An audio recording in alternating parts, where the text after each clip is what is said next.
The Grand Assembly of the Galaxy was a place of pride for countless civilizations. It floated within a massive artificial station, large enough to hold entire cities inside its walls. Here, the leaders of hundreds of star systems gathered to discuss laws, trade, peace, and war. To many, it was the center of all wisdom in the galaxy, but to one man, Ambassador Auric of Earth, it felt more like a stage for mockery. Auric stood in the center chamber, surrounded by beings of all shapes and colors. Some glowed faintly like living crystals. Others were tall and thin with wings that shimmered in the light. A few resembled giant insects with clicking jaws, while others had no clear form at all, their bodies shifting like liquid smoke. And yet, despite all these differences, nearly all of them shared one thing: laughter. Not joyful laughter, but laughter aimed at him. "Humans and their stories," said Counselor Veylan, a scaled being from the Orac Dominion. His voice was like the hiss of steam. "Every time your kind speaks, it is about heroes, gods, and fleets of fire. You claim your myths are history. Do you expect us to believe such nonsense?" The chamber filled with more laughter. Auric kept his eyes steady. He had heard these words many times before, but this time the laughter was sharper, more cruel. He glanced at the ring of faces and shapes around him, and he saw nothing but disbelief. Another alien, shaped like a silver tree, swayed its branches and spoke in a deep voice. "We admire humanity's creativity, yes. Your stories are colorful, but imagination is not strength. This assembly respects proof, not fairy tales."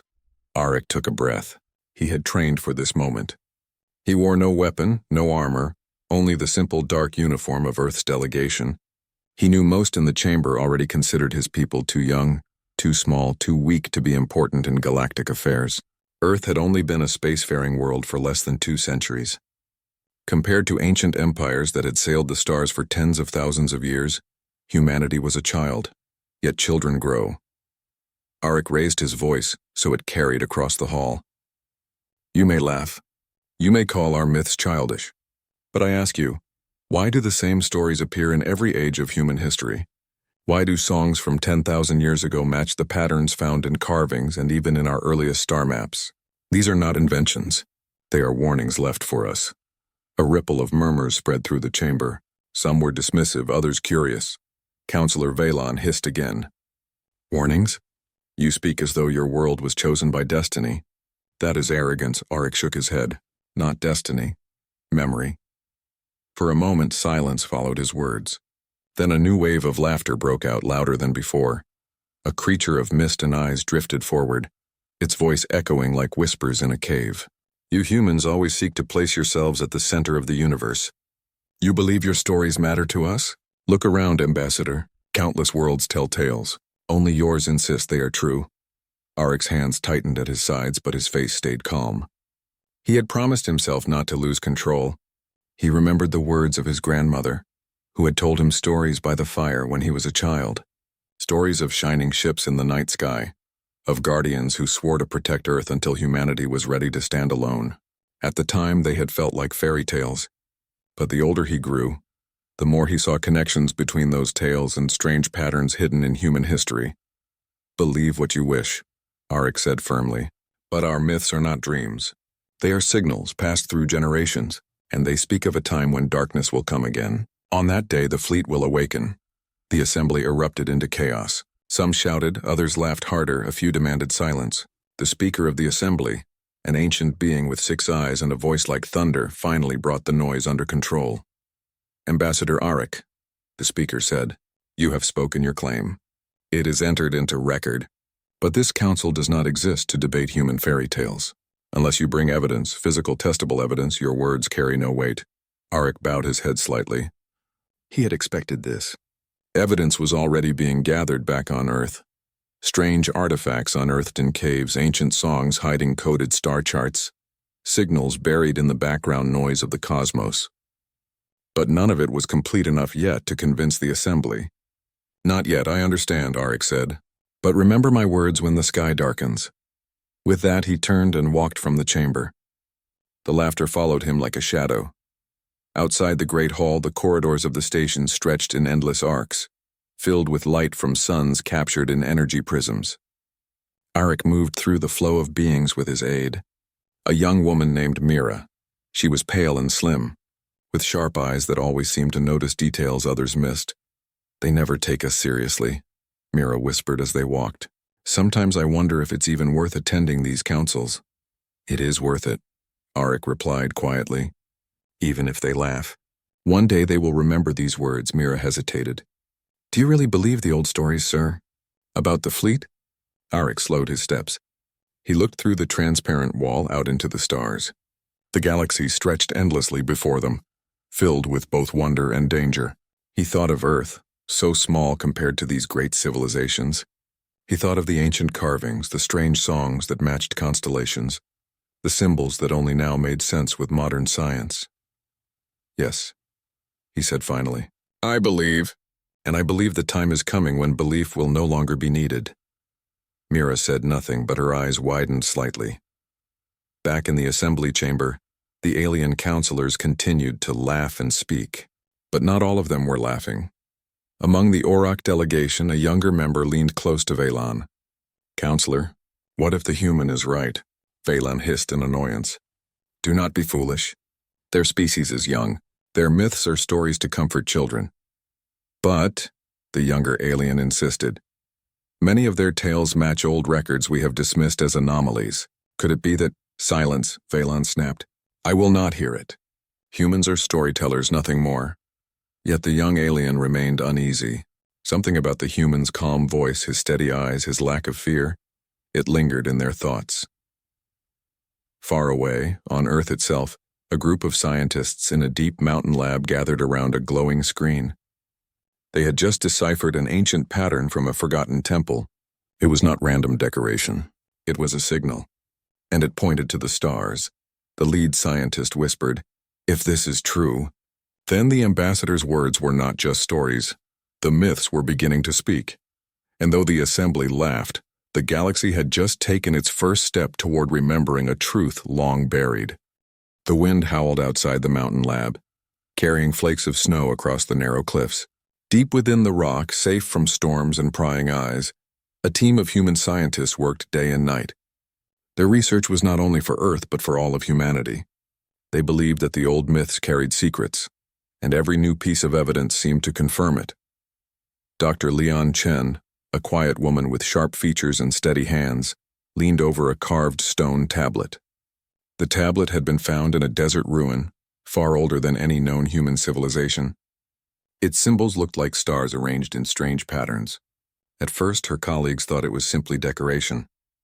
But Leon had noticed that the arrangement matched constellations in the sky, constellations as they had appeared tens of thousands of years ago. "This carving is no artwork," Leon whispered to herself. "It's a message." Her assistant, a young man named Yusuf, hurried over with a data pad. "Doctor," the computer finished analyzing the rhythm of the symbols. "It matches the song fragments from the Andean caves." Leon's heart quickened. The Andean caves had yielded songs carved into stone using notches and holes like a musical score. When played with modern software, the song produced strange tones that no human instrument could repeat. But hidden within those tones was a code that now seemed to match the star patterns. "Two sources," Leon said softly, her eyes bright, "from opposite sides of the world. They tell the same story." Yusuf looked nervous. "Do you think the ambassador is right?" "That the myths are not just myths." Before Leon could answer, alarms chimed in the lab. A third team working underground had just uploaded fresh data. The message on the screen was simple. "We found another match." While scientists uncovered whispers of the past on Earth, far above the planet in orbit, Ambassador Arik read the reports with growing determination. The Galactic Assembly had laughed at him just as he expected. But he had not spoken only to convince them, he had spoken to prepare them. Even if they denied it, the warnings needed to be placed in the record. Mira, his aide, stood beside him, her eyes scanning the glowing display. "Another match," she said quietly. "That makes 5 now," Arik nodded. 5 separate myths, 5 separate cultures. None of them had contact with each other, yet the stories align. He touched the screen, enlarging the patterns, spirals of stars, outlines of ships, glowing figures descending from the heavens. Every story spoke of protectors, beings not worshipped as gods but remembered as allies. Allies who promised to return. "Still," Mira said, Stories are not ships. The Council wants proof they can touch, not just patterns in stone. Aric's gaze hardened. Then we will give them proof. Or if the Assembly refuses to see, we will prepare Earth alone. Back on Earth, the scientists continued their work. Dr. Leon gathered her team in the main chamber, where holograms of the findings floated in the air. Carvings, songs, paintings, and even fragments of old myths were projected side by side. Notice the similarities, she explained. The star arrangement is the same. The sequence of tones in the songs matches the distances between stars. And the paintings. Look at the shapes. On one side of the chamber, ancient cave paintings showed long, glowing ships, their bodies like streaks of fire. On another, clay tablets carried marks shaped like wings. Even a children's lullaby from centuries ago described silver guardians above the clouds. Yusuf raised his hand. But how could our ancestors know these things? They had no telescopes, no way to measure the stars. Leon smiled faintly. Unless someone showed them. The room fell silent. No one wanted to speak the word aloud, but they all thought the same thing. The myths were memories. Meanwhile, not everyone on Earth welcomed these discoveries. In a tall building overlooking the ocean, government officials argued. Some wanted the research suppressed, fearing it would cause panic. Others believed it could unite humanity, giving them hope in a dangerous galaxy. One senior official spoke firmly. If this knowledge is true, then hiding it will not protect us. When the time comes, we must be ready. Humanity cannot face the stars blind. The debate continued, but copies of the research were already spreading quietly across networks, shared between universities and hidden servers. Whispers of the past were becoming louder. Arik received a secure message late that night. Mira handed it to him with wide eyes.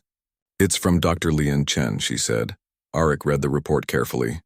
At the end was a phrase carved into stone, translated from an ancient tongue. When the sky darkens and the strangers come, the fleet will awaken and Earth will not stand alone. Arik closed his eyes for a moment. The Assembly's laughter echoed in his memory. They had called him arrogant, childish, naive. But now, with every discovery, their laughter seemed smaller. Send a reply, he told Mira. Tell Dr. Lian to continue her work, and tell her the day may come sooner than she thinks. Far from Earth, in the halls of the Galactic Assembly, not everyone dismissed humanity's claims. A few scholars among the stars gathered in secret. One, a tall feathered being named Keval, spoke in a hushed tone. I compared the human myths with fragments from our own oldest records, Keval said. There are similarities. Long ago, our ancestors wrote of shining guardians who crossed the galaxy. We thought they were legends, but now, I wonder. Another scholar whose body shimmered like water frowned. If the humans are correct, then a fleet older than any of our empires may still exist. Do you realize what that means? It means, Keval replied, that we should stop laughing and start listening. But the Assembly itself was not yet ready to listen. Politics, pride, and arrogance kept their ears closed. They believed they were the rulers of the galaxy, and no myth could threaten that belief. On Earth, the whispers grew into a storm. New discoveries appeared almost daily. Strange metal fragments in ancient burial sites, star maps etched into bone, and even encoded messages hidden in old human songs. Each piece strengthened the pattern. Dr. Leon stayed awake long into the night, her eyes fixed on a glowing star chart. Her hands trembled slightly as she realized what the latest data showed. The myths did not only speak of protectors, they spoke of enemies, a darkness that would come from beyond the stars. A fleet that would arrive not as friends but as conquerors. And when that happened, humanity's guardians would awaken. Leon whispered to herself, "This is not just history. This is prophecy." Arik read her message the next morning. His face grew grim. He stood at the window of his quarters aboard the orbital station, staring down at the blue curve of Earth. The galaxy laughed at humanity's myths, but the whispers from the past were growing louder, clearer, and impossible to ignore. The time of laughter was ending, and the time of awakening was drawing near. The galaxy was vast, filled with wonders and dangers alike. While the Galactic Assembly continued to laugh at human myths, not everyone shared their amusement. Far beyond the great halls of debate, in the dark corners of space, another power was watching Earth with hungry eyes. The Dravari Confederacy was a ruthless faction. Unlike the older, noble civilizations, the Dravari grew strong by conquest. They saw younger species as prey, easy to enslave or destroy. When their spies reported how the Assembly mocked Earth and called its people weak, the Dravari saw an opportunity. "Earth is small," said Commander Serac of the Dravari War Council. His scaled face twisted into a cruel smile. "Their fleets are fragile, their allies non-existent, and the Assembly will not lift a finger to save them. This is the perfect target." His second-in-command, a pale-eyed officer, nodded. "And their planet is rich. Resources, water, fertile land. It will feed our empire for centuries." Serac's claws tapped the armrest of his chair. "Then it is decided. We strike Earth, quickly before they realize what is coming." The Dravari warships began to move silently through the dark of space. Back on Earth, life carried on as normal. Cities bustled, children played, and people dreamed of brighter futures. But in government offices and secret labs, a quiet fear was spreading. Reports had begun to arrive, faint signals detected near the edge of the solar system. Strange patterns of movement, echoes of engines not built by human hands. Dr. Leon Chen sat at her console, her brow furrowed. She had been analyzing deep space scans when she noticed the anomaly. "Mira, come look at this," she said over the secure channel. Mira, still serving beside Ambassador Arik in orbit, leaned closer to her own display. "It looks like a fleet," Leon nodded slowly.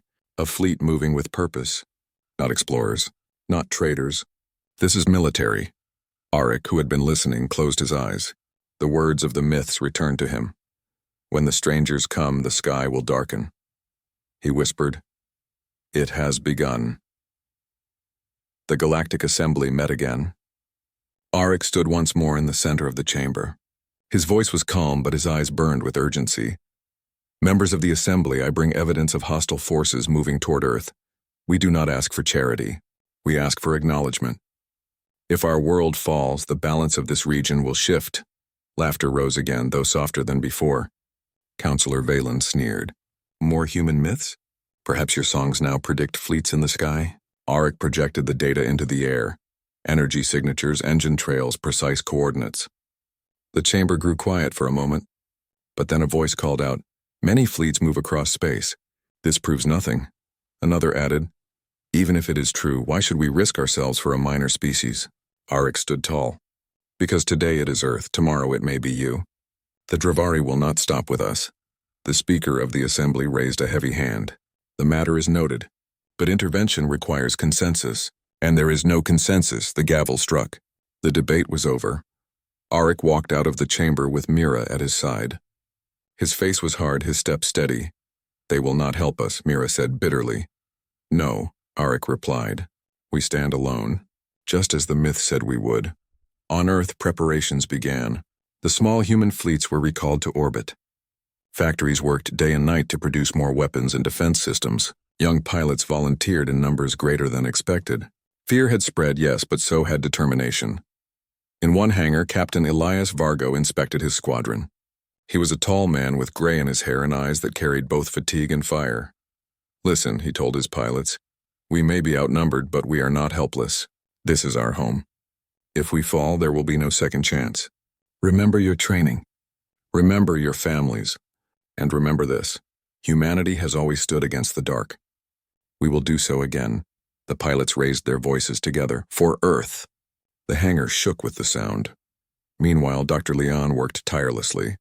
She believed the key to survival was hidden in the myths. Each carving, each song, each strange code hinted at something buried, something waiting. She uncovered a sequence of numbers carved into stone, thousands of years old. When entered into the computer, the sequence formed a map. The map pointed not to Earth, but to a region of space near Jupiter. Her eyes widened. "It can't be." She sent the information to Arik at once. Arik studied the map, his heart racing. A signal. A place of awakening. But before they could investigate, the first warning came. The Dravari fleet had entered the solar system. Dark shapes slid through the void, hundreds of warships cutting across the blackness like knives. They carried weapons strong enough to shatter moons. Their engines burned with cold blue light. The first images reached Earth and people stared in silence at their screens. Cities went quiet. Streets froze. For the first time in centuries, humanity saw an enemy not of their world, but of the stars. The myths had spoken of this. And now the sky was darkening. The human fleets rose to meet the threat. Sleek but small ships formed lines above Earth, their weapons armed and their pilots steady. They knew the odds. They knew the assembly would not come. But still they flew. In the command center, Captain Vargo received the final message from Arik. Hold the line as long as you can. Help is coming, though you may not see it yet. Vargo frowned. Help from who? Arik's voice was steady. From those who have always been with us. The myths will awaken. Trust them. The transmission ended, leaving Vargo staring into the void where the enemy ships approached. Let's hope the ambassador is right, he muttered. In her lab, Dr. Lian entered the final codes into the system. The ancient carvings, the songs, the star charts all pointed to this one moment. Her computer lit up with a signal.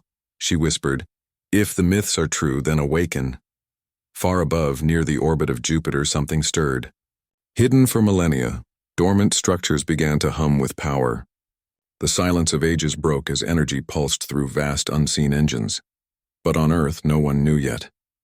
They only saw the shadow of the Dravari fleet looming larger in the sky. The first clash began on the edge of the moon's orbit. Human ships darted like sparks, firing their weapons, while the Dravari ships advanced with terrifying force. Explosions lit the darkness and debris scattered across the void. Despite their bravery, the humans were pushed back. Their numbers were too few. For every Dravari ship destroyed, 3 more pressed forward. In cities across Earth, families watched the battles through shaky transmissions. Fear filled their hearts, but so did pride. They saw their sons and daughters fighting against impossible odds, refusing to surrender. Hold on, Arik whispered as he stood before a viewing screen. His hands gripped the edge of the table, his eyes locked on the stars. Just a little longer. The myths will not fail us. And somewhere in the darkness beyond Jupiter, ancient lights flickered awake. The shadows had fallen over Earth, but the promise of the myths was about to be tested. The fleet would awaken. The void above Earth burned with fire and light. The Dravari fleet pressed closer, their engines cutting arcs of blue flame through the darkness. Human ships darted between asteroids and moons, firing weapons with desperate courage. But the odds were overwhelmingly against them. Captain Elias Vargo gritted his teeth in the command ship Aurora. Explosions rocked the hull as another human fighter was destroyed. The communications channels were filled with alarms, panic, and static. Hold formation, Vargo shouted over the noise. Do not break the line. But even he knew the truth. Humanity's fleet was small. Their weapons were powerful, but compared to the Dravari armada, they were like sparks against a raging storm, and then something unexpected happened. Far beyond the battlefield, near the orbit of Jupiter, a faint glow began to appear.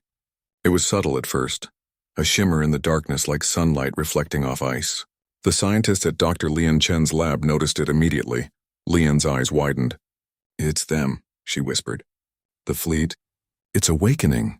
She tapped the control panel rapidly, cross-referencing ancient codes with real-time data. Massive shapes, invisible for millennia, were moving through the void. Energy rippled along their hulls in golden waves. Their engines flared silently, releasing bursts of power that could be felt as tremors in Jupiter's magnetic field. They match the myths, Yusuf said, his voice trembling. The ships? They're real, Lian nodded. Not just real, they're alive.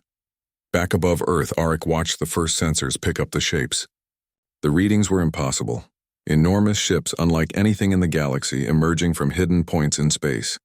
Their design matched every myth humanity had ever told. Wings, fire-like trails, glowing hulls that seemed to hum with energy. Mira turned to him, her eyes wide. Are those the legendary fleet? Arik nodded, his face calm but determined. Yes, they've waited for this moment, and now they are here. Below, Captain Vargo noticed the first blinding lights in the distance. Report, he shouted. One of his officers, shaking with awe, replied, Sir, massive ships. Hundreds of them. Energy readings off the charts, they're aligned for battle. Vargo could hardly believe it. For generations, humans had told stories of a fleet that would return in the darkest hour, and now there it was, larger and more powerful than any human mind could imagine. Form ranks with them, Arik instructed from orbit. Stay close and follow their lead.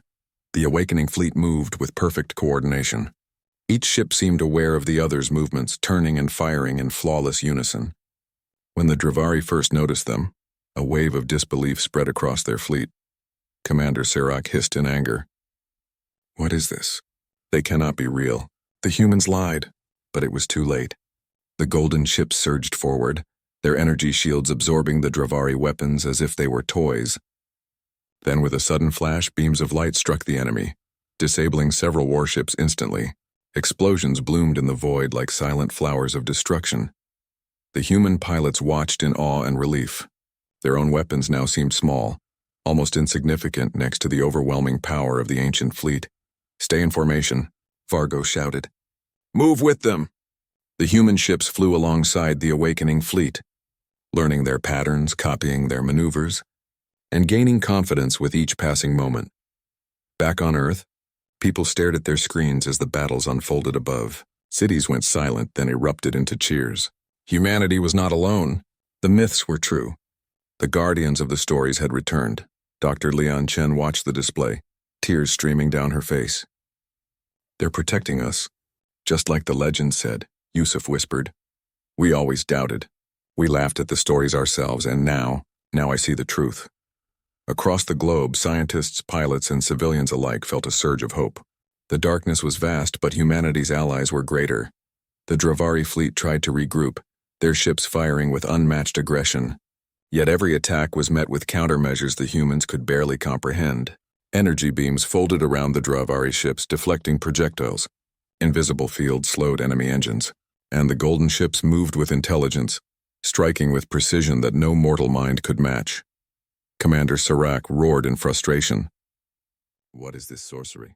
They're ships, how can they move like that?" One of his officers hesitated. "Sir, it's not sorcery. It's technology, but ancient, and beyond anything we have ever known." Serac slammed a claw against the console. "Then we must destroy them." "Focus fire!" But the fleet only adapted. The more the Dravari attacked, the more coordinated the golden ships became. Within moments, several of the enemy capital ships were disabled, drifting helplessly in the void. Vargo grinned through the chaos. "They're unstoppable," he shouted. "Keep moving."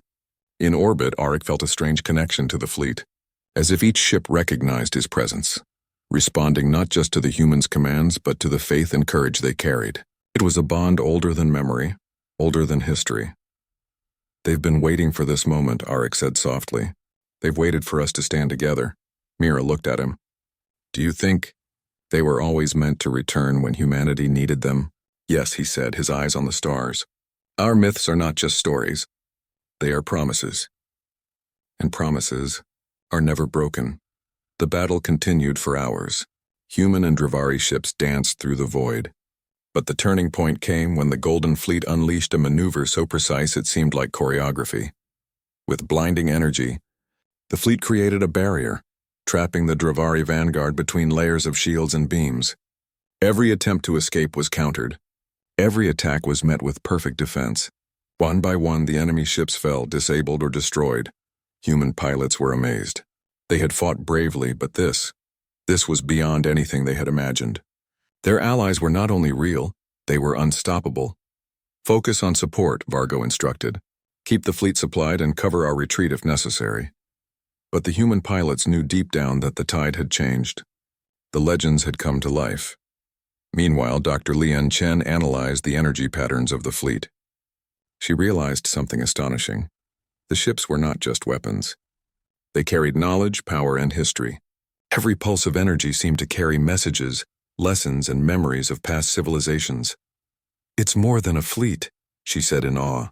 "It's a library, a protector, a teacher." Yusuf stared at her. "So, when the myths said they would return, they meant it literally?" Lian nodded. "Yes, and now humanity has a chance not only to survive but to learn." As the Dravari fleet was pushed back, Commander Serac gave one final furious order: retreat. His ships limped away, engines smoking, systems failing. The galaxy had never seen a defeat like this. Above Earth, the Golden Fleet hovered silently, their power unmatched, their presence a promise kept. Humanity's ships regrouped, flying among them as equals for the first time. Captain Vargo let out a long breath. We did it, he muttered. Arik smiled as he looked down at the blue planet below. No, he said softly.